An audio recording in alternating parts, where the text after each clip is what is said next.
Good morning বন্ধুরা, আমি আবার এসে গেছি আরেকটা নতুন রেসিপি নিয়ে। দেখো, চিংড়ি মাছের একটা কষা কষা করে করব তরকারি। টমেটো আছে দুটো, তিনটে পেঁয়াজ আর আদা রসুনের পেস্ট আর গুঁড়ো মশলা দেব, কাঁচা লঙ্কা দেব, দিয়ে আমি একটা চিংড়ি মাছের কষা কষা করে করব। দেখো, কড়াতে তেল দিয়ে দিয়েছি, গ্যাস ধরিয়ে, আর চিংড়ি মাছ ভালো করে ধুয়ে নিয়ে নুন হলুদ মাখিয়ে রেখেছি। দেখো, তেল গরম হয়ে এসছে, এবার আমি চিংড়ি মাছগুলোকে ছাড়বো।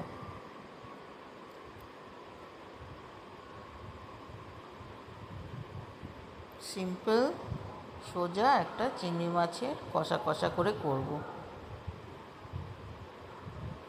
একটু গায়ে মাখা থাকবে, একদম পুরোপুরি কষা করব না। দেখো, সবাই ভালো আছো তো বন্ধুরা? সবাই ভালো থেকো, সুস্থ থেকো।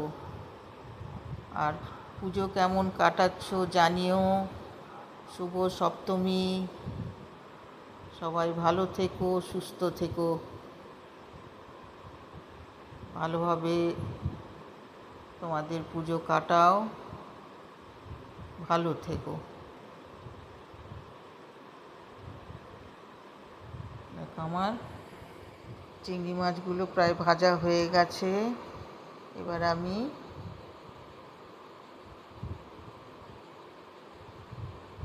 দেখো,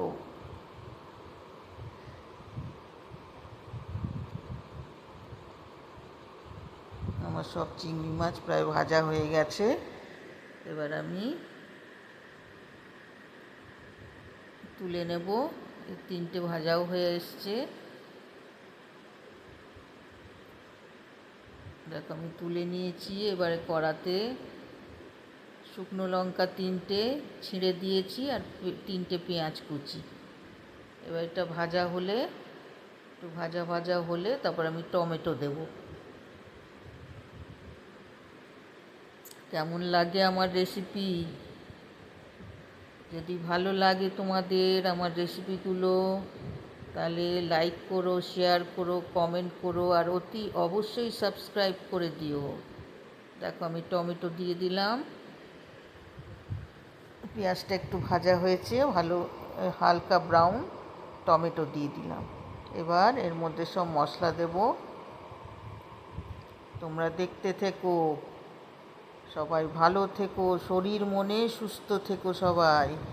আর ভালোভাবে ঘোরো, ঠাকুর দেখো। দেখো, টমেটোটা গলে গেছে প্রায়। এবার আমি এর মধ্যে নুন দেব, হলুদ দেব, হলুদ 8 চামচ, নুন আন্দাজ করে, আর আদা রসুনের পেস্ট 2 চামচ মতন দিয়েছি, আর ধনে গুঁড়ো 1/2 চামচ, জিরে গুঁড়ো 1 চামচ, আর লঙ্কা গুঁড়ো 1/2 চামচের একটু বেশি দিয়েছি।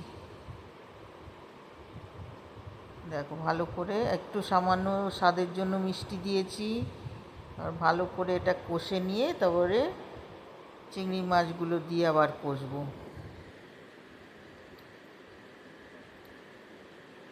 দেখো, কেমন লাগছে? দেখো, মশলাটা কষা হলে বা চিংড়ি মাছ দিয়ে কষে তারপরে একটু জল দেব, গায়ে মাখা। দেখো, চিংড়ি মাছ দিয়ে দিলাম। এবার একটু চিংড়ি মাছ দিয়ে কষে নিয়ে তারপরে জল দেব। কেমন লাগছে বন্ধুরা? আমার রেসিপি খুব সিম্পল, খুব সোজা। যদি ভালো লাগে লাইক করো, শেয়ার করো, কমেন্ট করো, আর অতি অবশ্যই সাবস্ক্রাইব করে দিও। আবার আমি আরেকটা নতুন রেসিপি নিয়ে আসবো, তোমরা দেখতে থেকো কিন্তু। পরের বার আরেকটা নতুন রেসিপি নিয়ে আসবে। দেখো, আমার চিংড়ি মাছটা মশলার সঙ্গে কষা হয়ে গেছে। আমি একটু কারি পাতা দিয়েছিলাম, তোমাদের বলতে ভুলে গেছি। কারি পাতা আর ধনে পাতা কুচি সব দিয়েছি।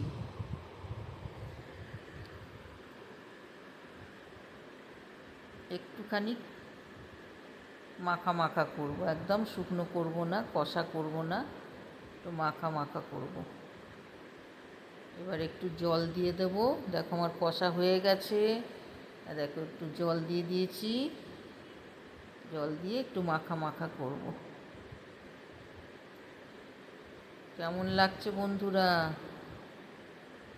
তোমরা সব করে দেখো। যারা রান্নাঘরে ঢোকো না, যারা রান্না করতে জানো না, তারা দেখে শিখে নিও। অনেক সোজা, অনেক সিম্পল।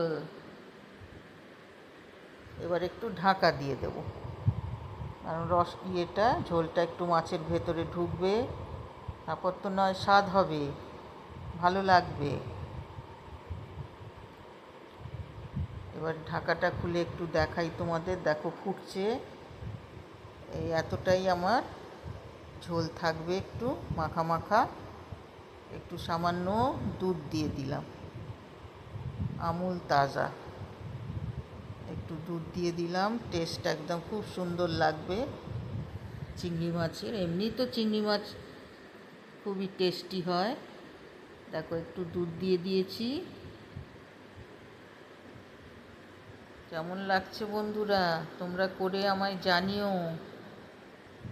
চিংড়ি মাছ কষা, কষা ঠিক না, মাখা মাখা করেছি চিংড়ি মাছের একটা মাখা মাখা। ভালো লাগবে ভাত দিয়ে খেতে, এরকম একটু ঝোল থাকলে ভাত দিয়ে খেতে ভালো লাগে।